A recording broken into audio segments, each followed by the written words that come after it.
susunod na pupusta ka, siguraduhin mo na mananalo ka. Dahil ang ipinupusta mo, hindi lang ang buhay mo, kundi ang buhay ng pamilya mo. Hindi ko na po uulitin, Judge. Iniwan ko kayo pero hindi ibig sabihin no na nakalimutan kong mahalin ka. Why should I believe you? Mas okay to kaysa nakasimangot ka. Salamat ah. Ibig sabihin ba nun, magkaibigan na tayo? Officially, magkaibigan na tayo. Lahat ng mga bagay, lahat ng mga galaw, lahat ng mga gagawin ay dadaan lahat sa akin. Ako na ang may hawak sa buhay ni Fatima. Posibleng buhay si Norman at nagtatago na sa ibang pangalan. Sinearch namin yung mga different universities. Meron kami nakitang Abraham Espiritu. Gusto nga sana kita imbitahin sa isang celebration. May surprise announcement si Mercy and I expect you to be there. Maasahan niyo po. Very happy to announce, magaling na ang mga mata ko. At handang-handa na ako para sa susunod na mga kabanata ng buhay ko. I think we should toast to that.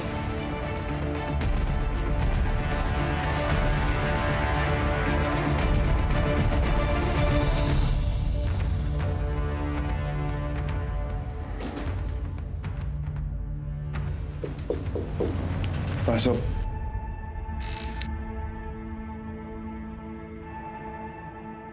Kanina pa kita hinahanap. Pwede ka bang makausap? Tungkol saan? I brought you wine. Uminom ka muna.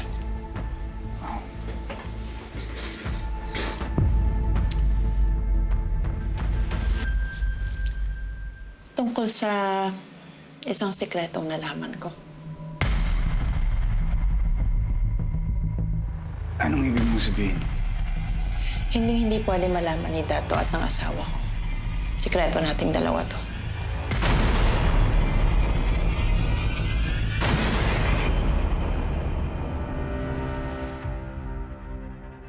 Siguro hindi pa rin kita maintindihan.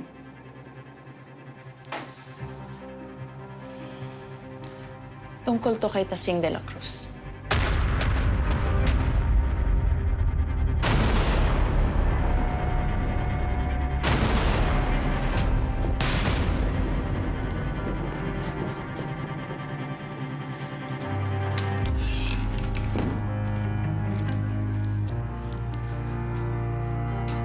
Sorry, Mrs. Aguirre. Kinailangan ko sara yung pinto dahil baka makita tayo ng asawa mo, si Atty. Miguel. Kaya nang sabi mo, sikreto natin dalawa to, di ba? Naiintindihan ko. Sino si Tasing? Tasing de la Cruz? Tama ba? Wala akong masyadong alam tungkol sa kanya. Alam ko lang na adoptive sister siya ng dad ko. Ano bang gusto mong malaman tungkol sa kanya? Lahat. Lahat ng may kaugnayan sa kanya. Bakit ako? Bakit hindi? Kilala mo ba siya? Mrs. Aguirre, bakit ko naman siya makikilala? Well, naging leader siya sa mga tindera sa palengke noon. At nakipag-ugnayan siya sa Free Legal Assistance Union. Aren't you a member there? Yes? Mrs. Aguirre, hindi ko kilala si Tasing de la Cruz. Siguro, nung naging miyembro ako, hindi na siya pumupunta doon. Ah, ganun ba? Sayang naman. Gusto ko lang sana makilala ang pamilya niya. Pero okay lang. Malalaman ko din ang lahat ng kailangan kong malaman tungkol sa kanya at tungkol sa anak niya.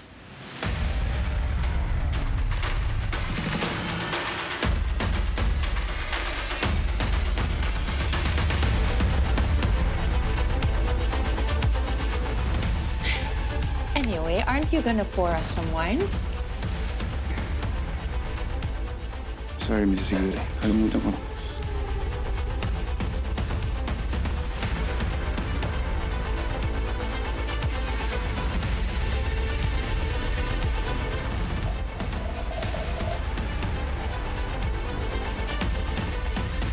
Thank you.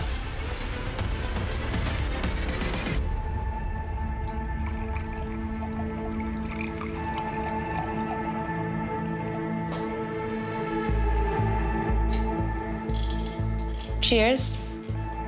Para sa sikreto nating dalawa. Cheers, Mrs. Aguirre.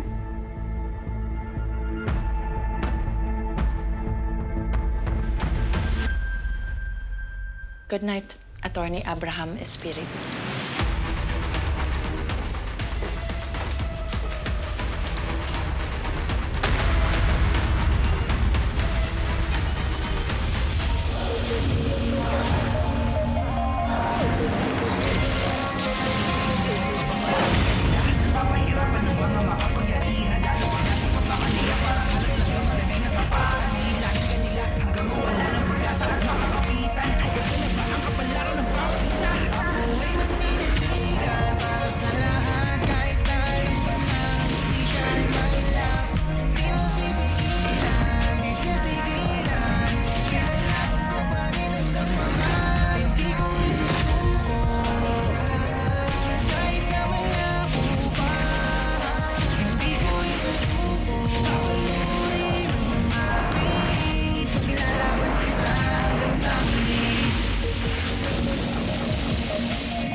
Matalino si Dad.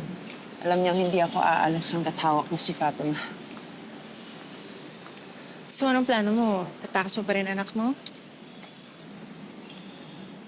Hindi na pwede, Rachel. Ilalagay ko sa panganib ang buhay ni Fatima. At ang buhay mo.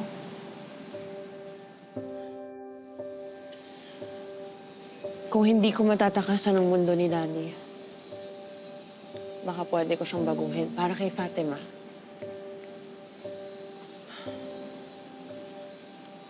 Justisya. Gusto kong malaman niya na no one is above the law. Saan mo balak magsimula? Sa mundo ni Norman. Si Norman na minahal mo. Alam mo, Rachel, ngayon ko lang sasabihin sa'yo. Oo, minahal ko si Norman. At nung naging magkaibigan kami, sinabi niya sa akin na pinapatay ni Dad ang nanay niya.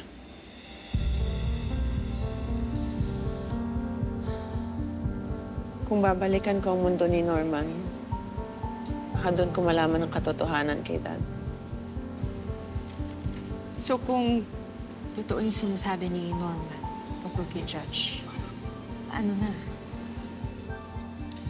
Ako mismong titiyak na magbabayad si Dad sa mga ginawa niyang kasalanan. Kasabay ng pagtiyak ko na magbabayad si Miguel sa lahat ng ginawa niya kay Norman. So, itutuloy mo yung investigation tungkol din sa sinabi ni Miguel kung buhay o patay si Norman? Tama ka, Rachel.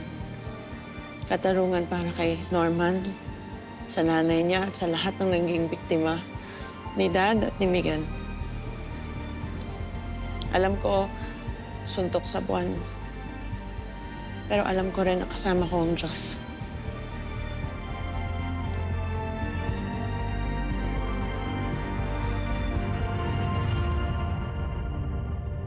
Sa tingin mo ba, hindi ka nakilala ni Mercy? Paramdam ko, lalo nung binanggit niya yung pangalan ng nanay ko. Paano na yan? Tutuloy pa ba natin to? Paano kung magsumbong si Mercy kay Judge? Eh di nayari tayong lahat. Hindi naman siguro. Kasi di ba, Abra, sabi mo, hindi magkasundo si Mercy at yung tatay niya. Malay mo, pinapasakin niya lang ako. Para malaman niya kung ako talaga si Norman. Nagbabago ang mga tao, Jane. Malay mo, nilamon na siya ng mundo ni Benito Balmores. Tandaan natin, mas matimbang ang dugo sa tubig.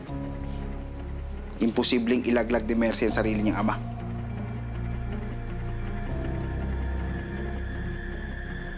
Pareho tayo nang naisip ito. Kaya nasa kailangan yung lagay natin. At pag naging sagabal si Mercy, ituturing natin siyang kaaway.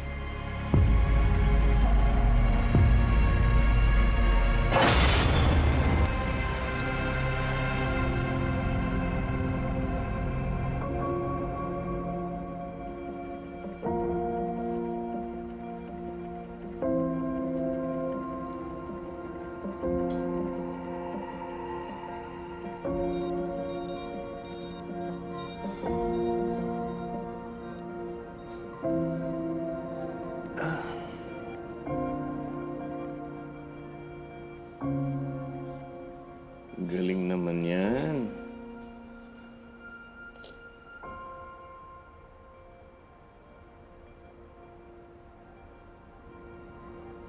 Pero sandali. Bakit wala dyan si Lolo?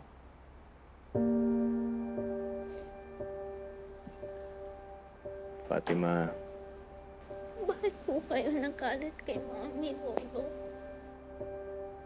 Why did you try to take me away from her when we tried to go? Hindi mo na ba po kami mahal?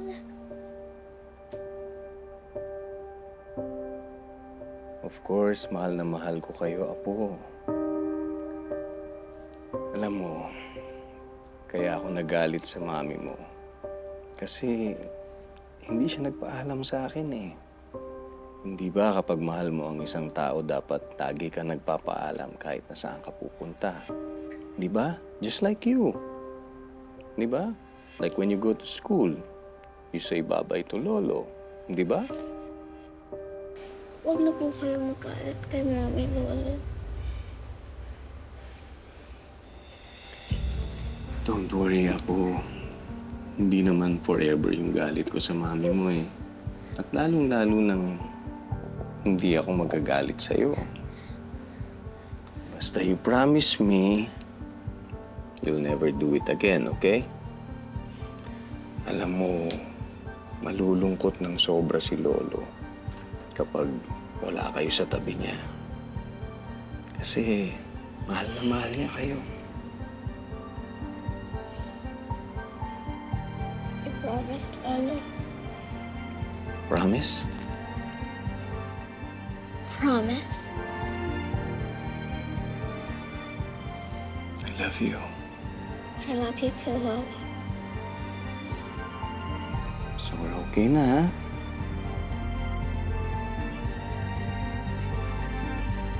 Yeah.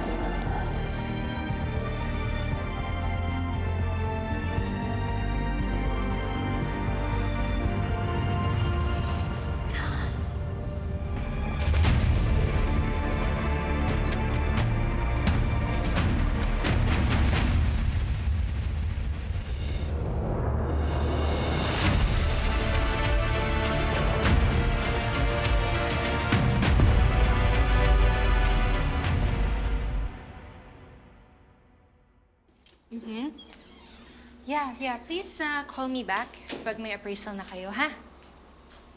Okay, thank you.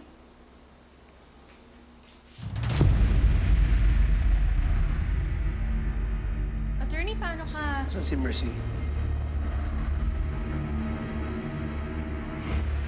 Nakauwi na? Pwede bang malaman kung saan kayo nagpunta?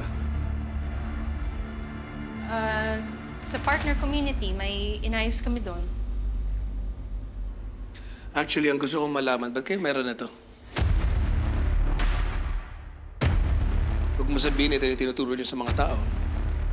Huwag mo sabihin sa'yo to. Wala ka namang asawa. May bala ba mag-file ng annulment si Mercy?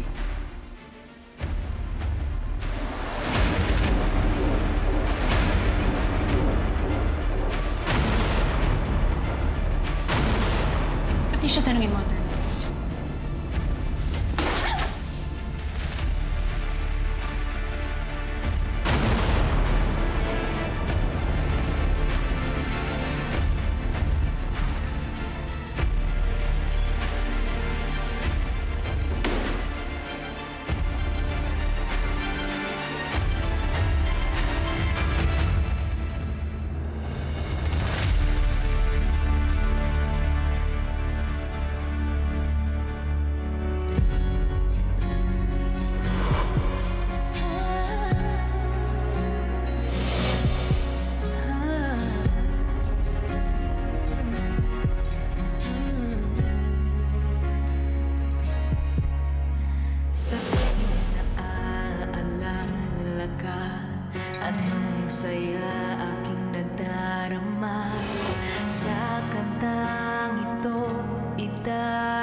pinakamagandang nangyari sa buhay ko.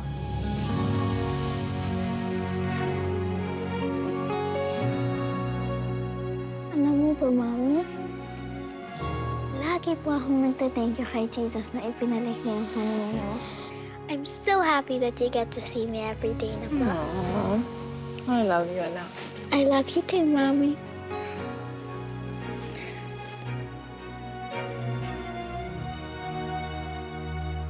Regarding the Labrador versus Santillan property case, our team has been preparing for trial. We have gathered substantial evidence to support our client's claim. Good. What about the first land contract dispute? Medyo challenging, Judge. Ayaw pa rin pumayag ng opposing party to settle. Iisa lang ang ibig sabihin niyan. Mahina ang legal argument ninyo. We have to strengthen our case to compel them to settle. Okay, Judge. I'll go ahead.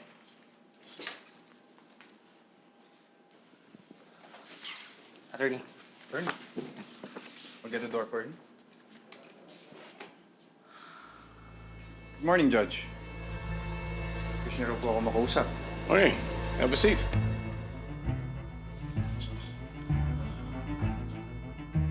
Meron akong isang business partner na nangangailangan ng legal advice. Sa ngayon, nagtatago siya dahil sa isang mabigat na kaso. Gusto ko sanang kausapin mo siya pagkatapos isipan mo ng isang legal strategy na pwede natin gamitin para doon sa kaso niya. Okay. Pwede ko bang matanong kung anong kaso, Judge? Drugs. Drug trafficking.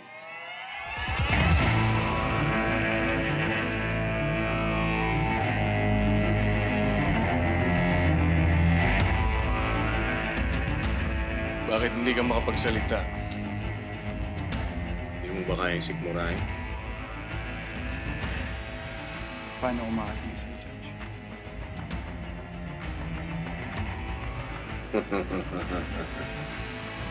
Good. Naalala mo ba yung sinasabi ko sa'yo noon na mentorship? Yes. This is it, attorney. Gawin mo lang lahat ng mga iniutos ko sa'yo. Katulad ng nasabi ko sa'yo noon, I'm gonna make you one of the most powerful and richest man in Rosario. Sounds good. Judge, kung wala na po kayong iuutos, mauna na po ako.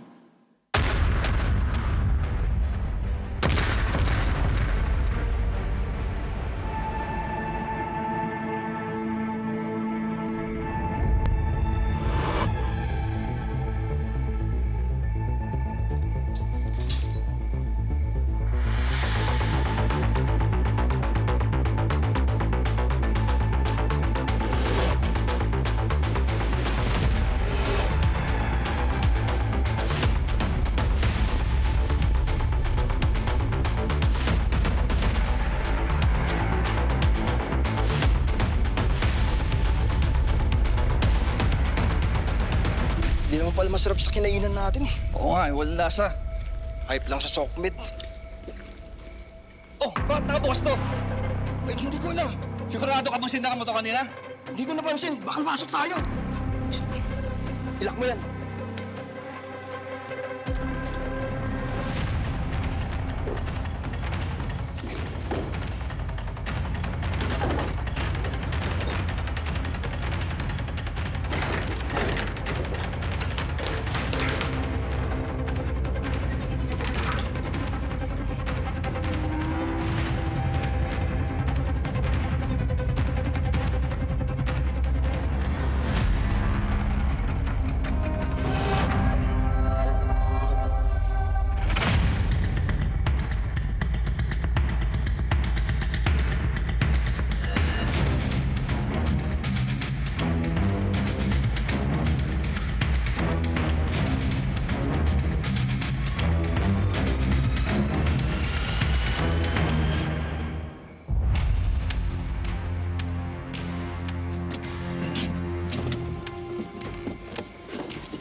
Nabanggit sa akin ni Judge Attorney, tinatraining ka daw niya.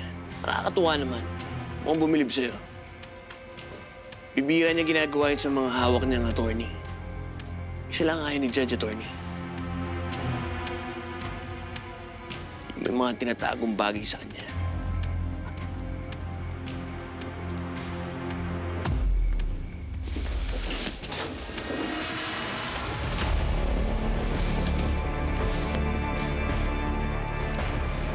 Wala naman ah.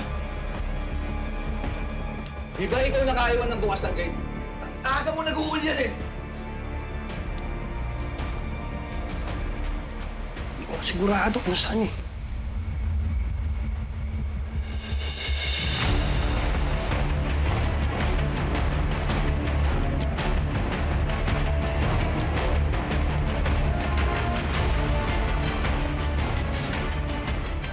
Pero baka sakaling meron ka pa tinatago sikreto kay Judge. Ikumpisal mo na.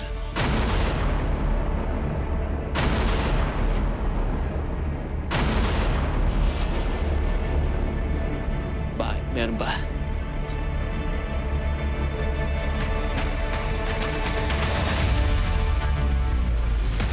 Wala.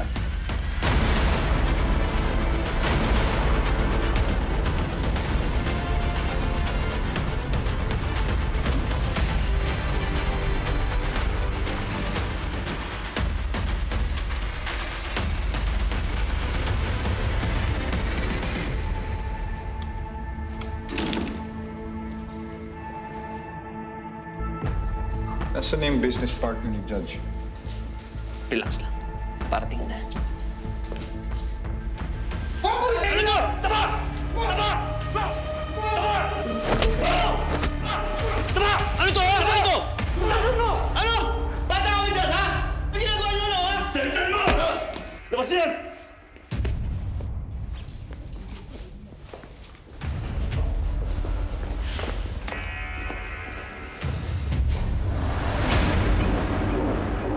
Abraham Espiritu, pulpul na abogado. Sasa nyo! Magpo-concert ka ngayon.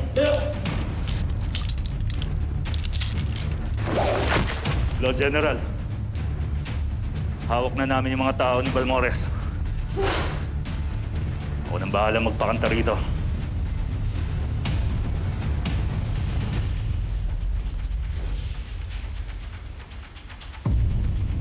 Boss, positive.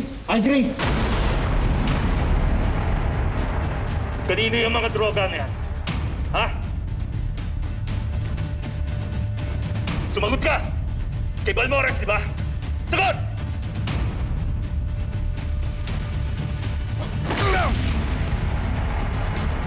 Aminin mo na. Boss mo si Balmores, di ba? Ba't ayaw mong aminin? Kanino yung mga droga na yan? Wala akong alam sa sinasabi mo. I'm just here to see a client. At illegal tong ginagawa nyo. Mali itong pananakit nyo sa akin at pananakot nyo. Ganun. Hawak na namin yung sinasabi mong kliyente. Kumanta na siya. Inamin niya, nakasosyo niya si Balmores. Huling tanong. Kay Balmores ba yung mga droga na yan?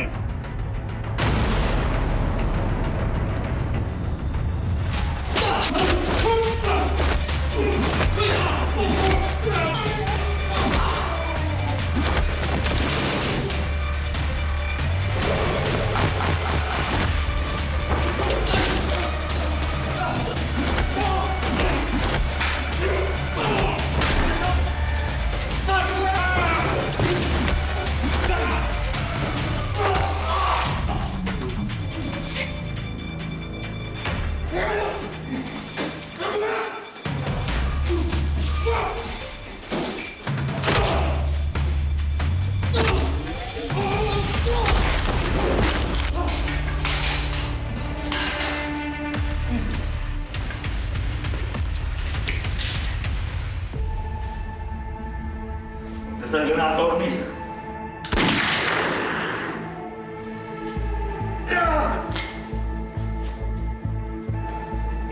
sintensya sa'yo. Si General.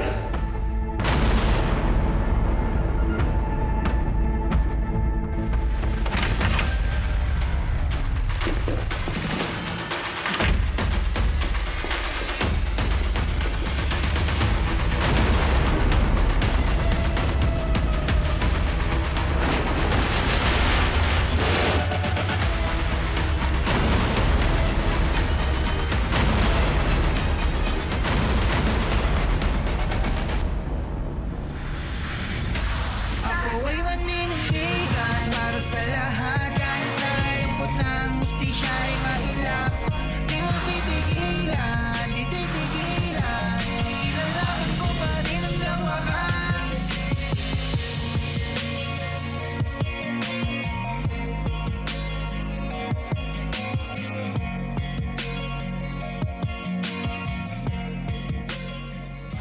Parang hindi mo naman ako kilala, kumpadre. Dati akong huwes. Hindi pa tapos ang pagbibinyag sa'yo. Na huwag mo ilalaglag si Judge. Dahil pag nangyari yun, babangot sa lupa. Attorney Abra, alam mo na naman siguro na I want Mercy here to run for governor in the next elections. She wants you to provide her with more information with regards to local governance. Si Abra yung ginugroom ni Judge, nakapalit ko. We need to prepare for the worst. Dad, wala akong pakialam kung anong gawin sa akin ni Judge.